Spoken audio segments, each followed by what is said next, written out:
ito na yung Dubai chocolate ko. Ito yung ginamit natin na form. Titingnan natin kung crispy siya. Ano lang natin? Ano ko ba siya? Hatiin ko.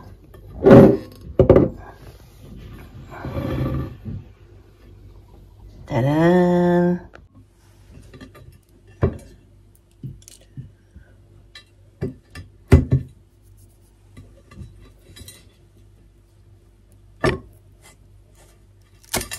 Oh! Ito na yung Dubai chocolate. Come on.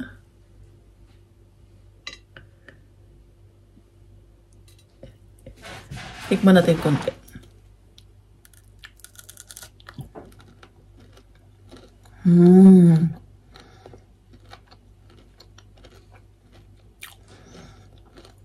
Masarap siya.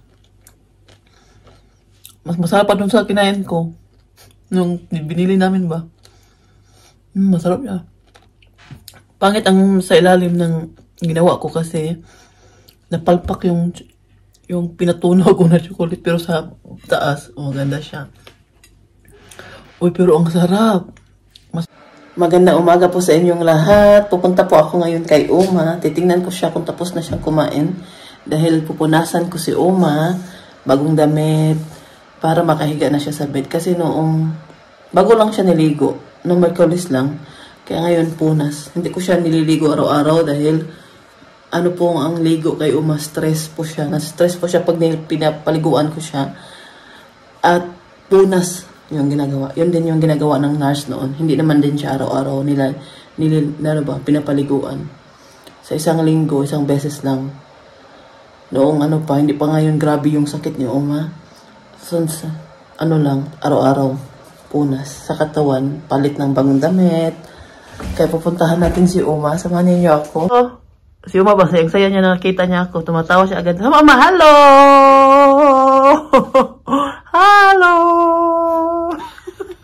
Pikit is there! Good. Haba na ng buhok ni Uma. Inharation lang. Ang ganda ng buhok niya kasi niligo ko nga siya.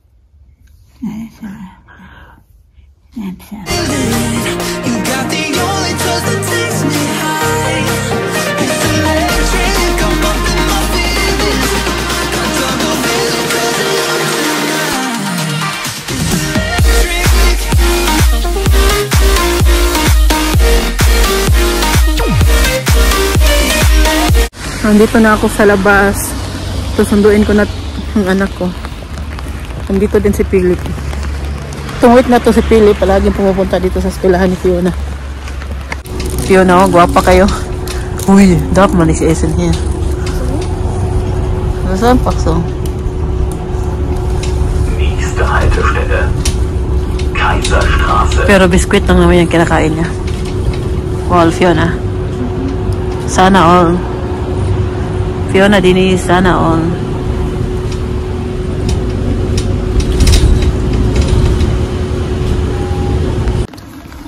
Pauwi na po kami ng bahay. Hindi kami nagtagal sa city kay grabe ang ulan. Ang ulan dito ngayon.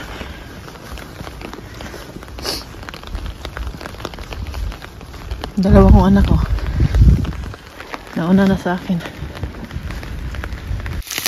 Nag-request si Uma ngayon ng patatas.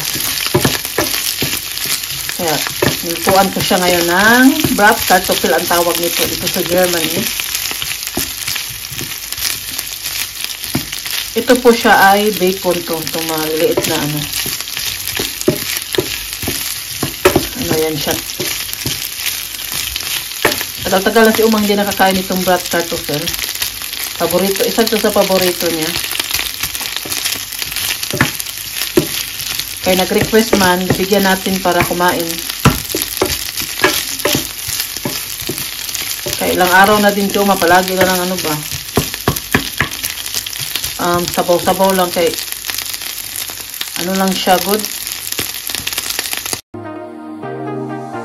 I got you and your vibes in my mind, I can't get them out, no matter how hard I try.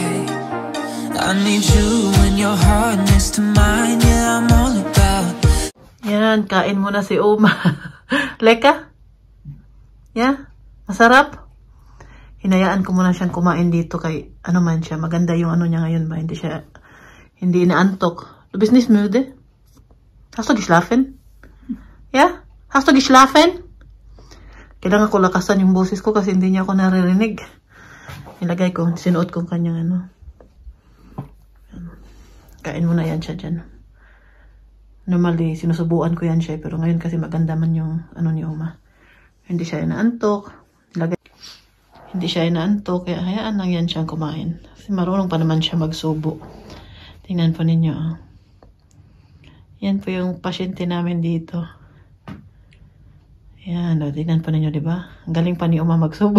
Leka, Uma? Yeah? Sa leka? Leka? Masarap daw. Kasi gusto niya yung patatas. Hayaan muna natin siyang kumain. 2 beses na akong bumalik dito sa basement namin kaya may kukunin ako pero hindi ko dinadala sa taas. Nakakalimutan ko. Ngayon, 2nd beses ko na itong baba. Muna bumaba ako dito kasi meron nga akong kailangan na wala na ako sa taas. Ngayon, nakalimutan ko na naman kung ano yung kukunin ko. Alam ko na. Ito pala, sabon ng plato. At meron pang isa eh. Nakalimutan ko na naman guys. Ano yung kukunin kong isa? Hindi ko na maalala. Ano ba ninyo? Nangyari na din sa akin na 4 na beses ako pumunta dito. At ganun to yung pagbaba ko dito, iba na naman yung ginagawa ko. So nawala na naman sa isip ko kung ano yung kukunin ko. Ganun din. Pag akyat ko sa taas, naalala ko na hindi ko pa wala nadala yung gusto kong kunin. Bumaba na naman ako. Parang ano ba? Parang akong buang. Alam mo ba ninyo yung buang? Sa Bisaya, buang. Meron pa akong isang kukunin dito. Hindi lang sabon ng plato. Ay, alam ko na. Ito pala, crispy fry. Dahil may manok ako natira kahapon. Gustong-gusto to ng mga bata manok. Kaya, magkuha ako ng isa. Siguro itong garlic ang anuhin ko kay si Fiona. Ayaw niya maanghang Itong garlic, masarap din to siya. Masarap din sana tong medyo maanghang. Pero ayaw ni Fiona. Kaya, yan. Sa wakas, nakuha ko na yung gusto kong kunin dito. Grabe, 2 beses talaga ako nagbalik-balik. May sardinas pa pala ako, Yan, may sardinas pa pala tayo dyan, Ito, to sauce to ng salad. Magsalad ka ba? Yan. Yan yung mga stock namin ito. Ito, para sa sa package ko to. Kasi magpapadala ako ng package ngayong April ata. Namili na si Martin kasi nag-sale to siya sa Rave last week. Mahal kasi to siya. Malapit na mag 5 euro isang lata. Noon lang to. €2.90 ata. €2.85. Ngayon, mahal na siya. Kaya bumibili na lang talaga ako niyan pag sale. At paborito yan ng pamilya ko. Yung iba dito. Meron pang 2 dyan. Yan. At yung din, yung isang yung palagi nilang nire-request sa akin ito. Nagbili si Martin nito kasi sale to siya nito. At nagdandahan na kami nagkolekta ng mga papadala sa package. Ayoko pa nga sana magpadala. Nabili ako nung umuwi si Martin galing na grocery, nagdala siya nito. Sabi ko, ano yan? Kasi hindi na ako masyadong kumakain nito Sabi ni Martin, para sa package ko, hindi pa naman ako magpapadala. Sabi niya, hindi, kailan kayo di man yan masira. Matagal pa man yung expiration yan. Alam ko naman nung papadala ka ngayong year na to. Ayan 2029 pa yung expiration niya. Kaya, matagal-tagal pa to siyang Kaya yun, sabi ko kay Martin, sabi ko, sige, magpadala na lang ako ulit ng package. Kaya dandahan na ako namili para hindi mabigat sa bulsa ba. Pag dandahan mo kasi binibili, hindi siya masyadong masakit sa bulsa. Meron pa ako ditong pansit. Ano ba ito? Ano ba ako dito? Ay, tosino. Binigay ito ni Raquela sa akin Dinala to ni Raquela. Parang na to? Expired na to. March 26 pa pala. March 2026 pa. May 1 year pa. Ayan. Meron din ako ditong sinigang sa bayabas. Meron akong 2 doon sa taas. Meron akong 2 salmon. Nasa freezer. Gagawin kong yun. Sinigang sa bayabas. Sana wala akong nakalimutan. Kung may nakalimutan na naman ako, bababa na naman ako dito sa amin. Ito na yung dalawa. Ito lang yung dalawa ang kailangan ko talaga. Kanina, bumaba na ako dito. Sabi ko, kailangan ko talaga magkuha ng sabon kasi yung mga kawali namin, hugasan ko. Wala na akong sabon sa taas. Kagabi pa naubos. Hindi na ako bumaba kasi hindi na naman ako maghugas kagabi. At ngayon, ilang beses na ako bumaba kanina. Ito lang sana yung kukunin ko itong sabon. Lagi ko talaga nakakalimutan. Maniwala po kayo sa hindi, nakakalimutan ko po talaga. Bago lang din ako bumaba dahil may nilabahan ako. Natapos na. Sabi ko magkuha ako ng sabon. Nakalimutan. Okay na naman ako sa taas kasi nag-prepare na ako ng pagkain ni Martin. Kailangan ko munang linisan yung mga kawali bago ako mag-prepare ng pagkain ni Martin dahil kailangan ko ng kawali. Tapos kailangan ko ng napuno kasi ng hugasan doon sa taas. Ngayon, nakalimutan ko na naman. Bumaba na talaga ako ulit. At pagbaba ko dito, hindi na ako dumiretso dyan kung saan ako naglalaba. Kundi dumiretso na ako dito kung saan nakalagay itong mga pagkain namin. Para hindi na naman mawala sa isip ko. Kakapoy kaya magnaog-naog, balik-balik sa sa hagdanan. Nasa pinakataas kami nakatira. Basement namin, nasa pinakababa. Yan, nakit na tayo sa taas. Ay, may multo pa dyan. Ano ba nangyari sa buhok ko Ano naman, kalkag. Kararating ko lang sa bahay. Maaga kami ngayon dahil si Fiona, tuwing Bernis, hanggang alas 3 lang siya. Pagdating ko, alamig sa baba namin ba? Kasi naghugas ako ng kamay doon. Walang, kasi malamig na tubig lang kasi yung wala kaming yung hot and cold water doon sa baba ba? Malamig lang yun. Kaya nilalamig ako. Ngayon, nasa bahay na ako. At nagpunta pala ako sa Rossmann. Nagbili ako ng diaper ni Uma. Sale ang diaper ni Uma ngayon. So, isa lang muna yung binili ko kaya maghirap magmaraming bitbit pag walang sasakyan. So, ito yung diaper ni Uma. At sobrang ganda po nito dahil hindi na siya kasi noong last na diaper gamit namin. Pangit siya dahil yung nababasa yung bed ni Uma. Ngayon hindi na po. Dahil ito ay maganda to siya at malaki na diaper. Yung diaper kasi na ginamit niya noon. Siya, para siyang panty ang niya ba? Yung niya. Ito kasi parang same lang sa bata. Tingnan po ninyo. Yung luma ni Uma para siyang panty sinusuot kasi kaya pinapasuotan namin siya noon dahil ganitong diaper kasi natatanggal niya. Diba? Kaya niya itong tanggalin. Pero yung unang diaper na sinusuot niya, hindi kasi niya yun matanggal kasi parang panty yun yung style. Kaya yun ang binigay namin kay Uma. Ngayon, napansin namin na mabilis lang yung mapuno. At maliit lang kasi yun siya. Ito, malaki ito na diaper. At sobrang ganda nito. Kaya ito na talaga yung binibili namin palagi kasi mas nakakatipid kami sa sa tawag niya kasi araw-araw kami nagbabalit ng bedsheet ni Uma, yung kumot niya dahil nababasa nga.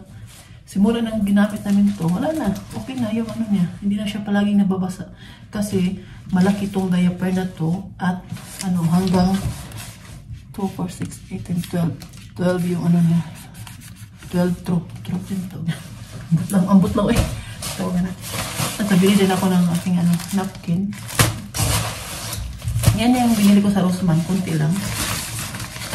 At ngayon, naglalagay na talaga ako ng eco bag sa aking, kay, minsan nainis ako, palagi akong bumibili doon ng plastic doon sa, sayang, 10 cents din, din yun, 15 cents ata, or the 10. Yun yung nabili ko. Papuntahan ko muna si Uma, titingnan ko kung natulog dahil yung TV niya na, hindi na naka-off na. Automatic kasi yan naka-off yung TV niya. At ako'y magluluto ng aking pagkain. Hindi pa ako nagtanghalian. Sinapay pa lang kanina yung kinain ko. Ang ganda nito, Orakila, pangkasal, 9 euro, 10 euro na lang siya. Pero ang haba naman, Ganda niya.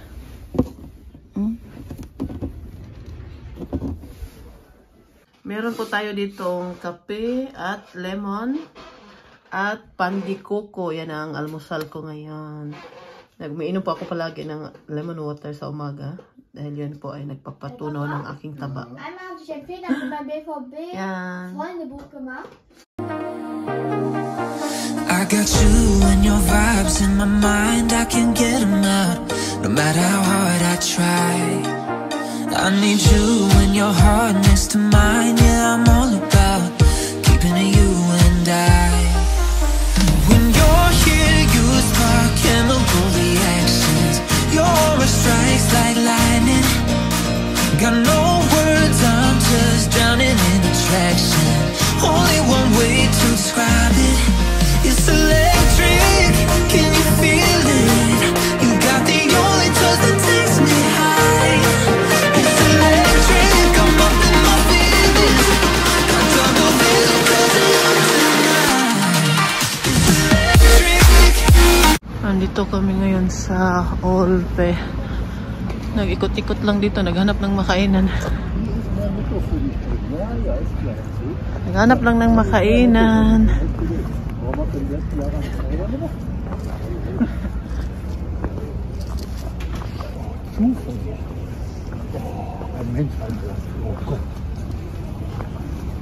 Gerade erst. Ang ganda ng weather pero ang lamig pa rin. Malamig. Ang ganda ng simbahan nila, oh. Tingnan po ninyo, oh. Wow. Ganda ng simbahan nila. Katolik to. Yes, yes. Hindi ko alam kung ano pangalan ng simbahan na to. Pero dito lang yan sa Olpe. Magkwentuhan man na tayo sandali dahil nag-comment pala dito si Pamela sa aking YouTube, no? Doon sa last na upload ko, nag-comment siya na, Mami Rose, pabalik na lang ako ng Denmark, hindi ka pa rin nakapunta dito. Ano ba yan? Nagkabulol-bulol naman ako eh. Nahirapan ako sa kalisod, magtagalog sa akin. Magbisaya naman tayo eh. Joke lang. Mami Rose, paalis na lang ako ng Hamburg, di ka pa rin nakapunta dito. Nag-comment siya dito. Pam, pasensya nyo kayo, Pam ha. Alam mo naman na busy talaga ako. Palayo lang nagpaplano, tapos hindi natutuloy. Eh, alam mo naman yung mga obligasyon natin sa buhay. At puhunan lang, baka magpunta kami dyan sa inyo ngayong summer. Normally po, inimbita po kami ni Pamela doon sa Denmark.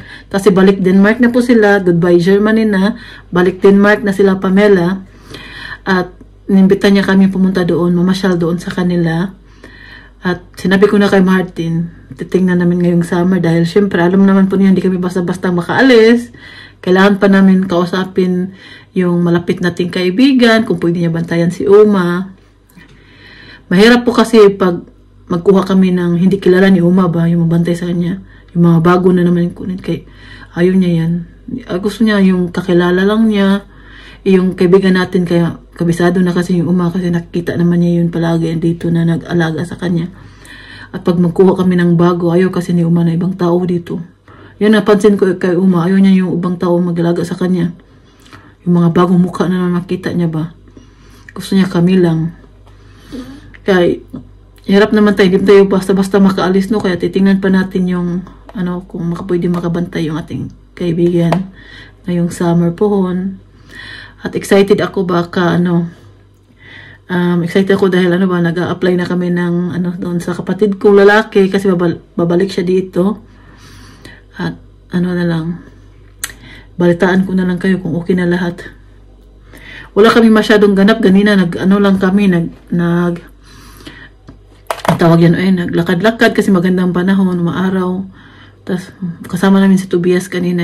Kailalam naman po niya si Tobias, no? Ayun, kanina naglakad-lakad lang kami. At sobrang lamig pa rin kahit maaraw, no? Sobrang lamig pa rin ang panahon. Yun nga, balik tayo kay Pamela. Marami kaming plano na magpunta doon sa kanya. Masyal ako sa kanya doon sa Hamburg. Di talaga nagawa. Balik na lang siya ng Hamburg, sa Denmark. Di talaga kami nagkita. Pasensya dyo kay Kapam. Ikaw na lang pumunta dito kasi nibita ko naman si Pamela sa komunyon ni Fiona at sa birthday ni Martin. Pero mamili na lang si Pamela kung saan siya makapunta ba, kung sa komunyon or sa birthday ni Martin, kasi naintindihan ko naman din na hindi sila pwede lahat makapunta kasi ang layo na Denmark, no? Pero kung gusto ni Pamela, pwede naman siya pumunta. Dito siya matulog sa amin. Pero kung hindi naman kaya or busy, hindi kaya talaga ng oras, okay lang. Hindi naintindihan ko naman kaya layo ng Denmark. Diyos ko Lord. Pero, ano pa naman, layo pa naman, may mga oras pa. At, mag-ingat ka dyan sa Denmark ha.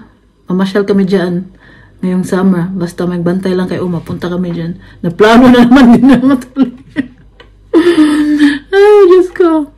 Nabuhay na lang si Pamela sa Denmark, di pa rin kami nagkita. Alam po ba ninyo, ilang araw na akong walang gana mag-video ba? Minsan, mag-relax din tayo, no? Hindi na yung puro, palagi lang tayo nag-video, anong ginagawa natin. Nag-relax po talaga ako. Ito yung mga video ko na ginagawa ko ngayon, mga isang araw po ito, nakarang araw pa to. Pero ito nung Sabado at Biyernes, nag-relax po talaga ako. Nag-inerte po ako.